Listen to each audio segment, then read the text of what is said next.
So no question about that. Looking forward to a great crowd here on a Saturday night. So we haven't had a whole lot of those. So we're excited about that. We have great respect for Ole Miss.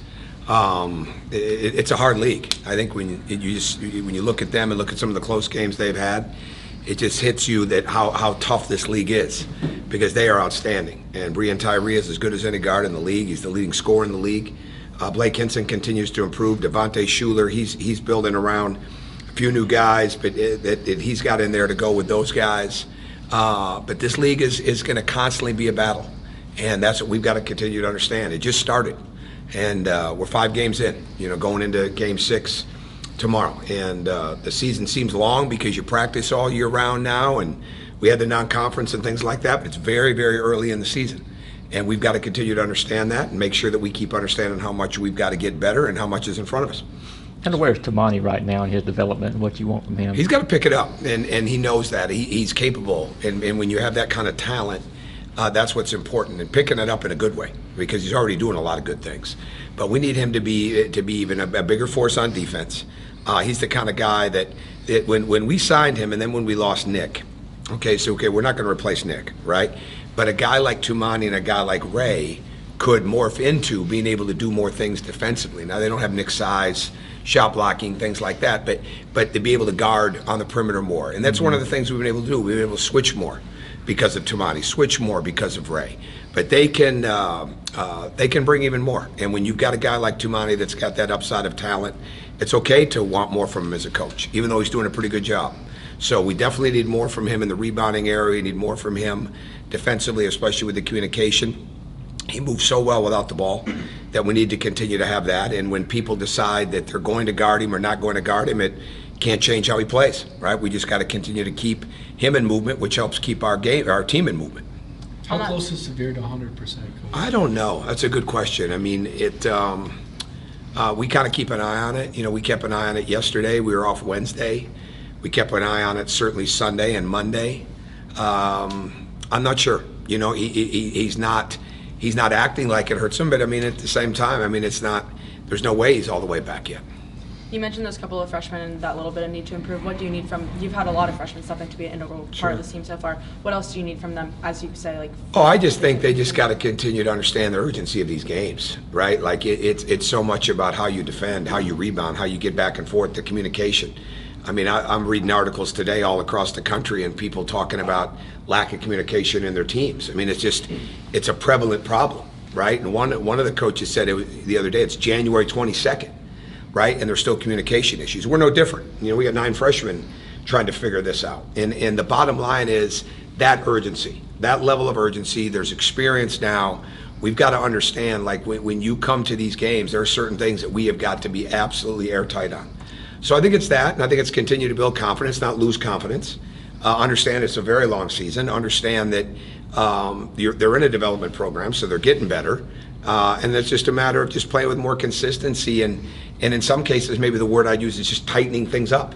You want them to play loose and confident, but tighten their game up a little bit. Tighten passing, footwork, communication, blockouts, those first 2 steps, those type of things. How do you cultivate that with these young You just guys? work on it daily. I mean, that's all it is. There's no magic wand, no secret weapon. I mean, you just work on it every day. I mean, that's the only way it happens. I don't think I've heard you utter NCAA tournament this year. How important is postseason? We just focus on the day. No, we just focus on the day. We really do. I mean, right now we're focused on how we get ready for Ole Miss. And I had the number 1 team in the country, and I wasn't talking about the NCAA tournament back in Indiana. I mean, it's what you do is you focus. We're late January here. We focus on our team and what we've got to do and be absolutely wrapped up in that.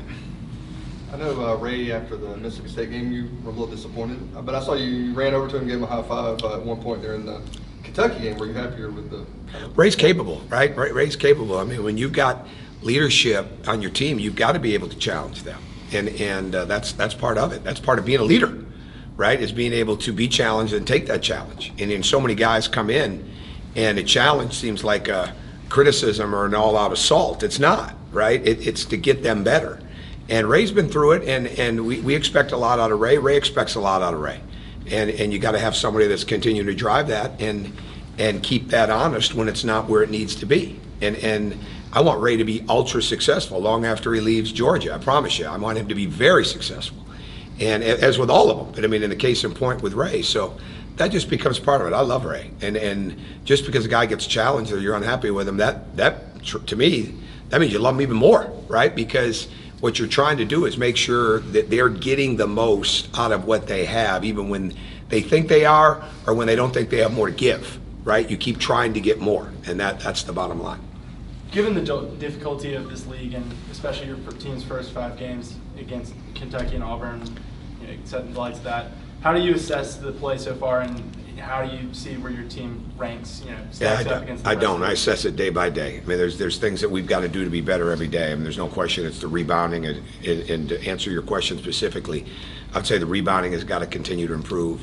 Our ability to guard the dribble has got to be able to continue to improve. Our transition defense, we've got to run better.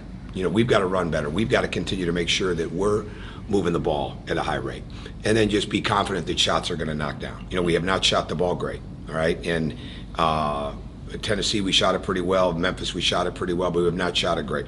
We'll shoot it. We just got to continue to work on it. We spend a lot of time at that. And the most important thing you can have for a team is to understand that level of confidence they have to have when they do shoot the ball. With a team as young as this, does the comfort factor of playing in your own gym maybe play more of a factor than it would with an older team and No. how a team plays at home? I think it always does.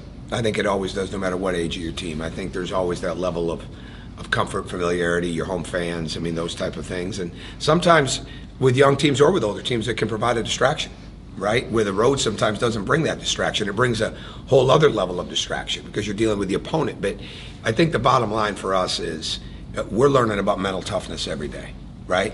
And it's like the question, how do you cultivate it? You cultivate it every day.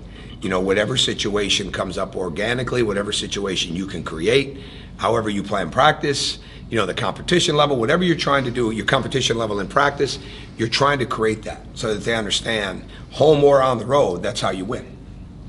How's Anthony's development so far this year kind of compared to your expectations of him and players you've coached in the past? Well, I haven't coached guys that have that talent level at that age, right? I've coached guys that have a lot of talent, but they didn't necessarily have it at the age that he has it at 18. So I didn't come in with expectations. I came in with knowing that we were going to have to develop him every day, work with him every day, help him grow every day. I'd have to go through things to get there, and just keep building his game. And until you get around somebody, you can recruit them for 4 years or 4 days. I mean, it doesn't make any difference. It's all different until you get them, or it's all different when you get them, and how they process, how they learn, what they got to get better at, how they apply it. How you build confidence, how you tweak them, how you challenge them, all those things are all part of the daily process. So we're just right in the midst of that, and I'm enjoying it. Maybe 2 more questions. How much do you guys practice in the practice gym as opposed to on the arena floor? In the practice gym more when we're going to go on the road. Some of it's schedule-based, based on who has the gym. But I don't mind when we're in there, when we're going on the road. But like we're in Stegman yesterday, we're in Stegman today. Those type of things. As we're getting closer to home games, I want to be in that gym. If I have a choice, we're going to be in that gym in Stegman all the time, right? Because that's where we play. But at the same time, because of the 6 baskets and things like that we have inside of the practice facility, that serves a purpose too. But we're going to be in Stegman as much as we can.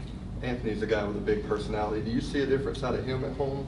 When he can play up to the crowd and whatnot? No, I never really think about it. I just wanted to play with enthusiasm and play with energy. I thought he did a great job the other night for getting off to a slow start, shooting the ball to come back the way they did in that Kentucky game. He never lost focus. Yeah, I'm more interested in that than any of the rest of it. Thank You're you, welcome. Coach.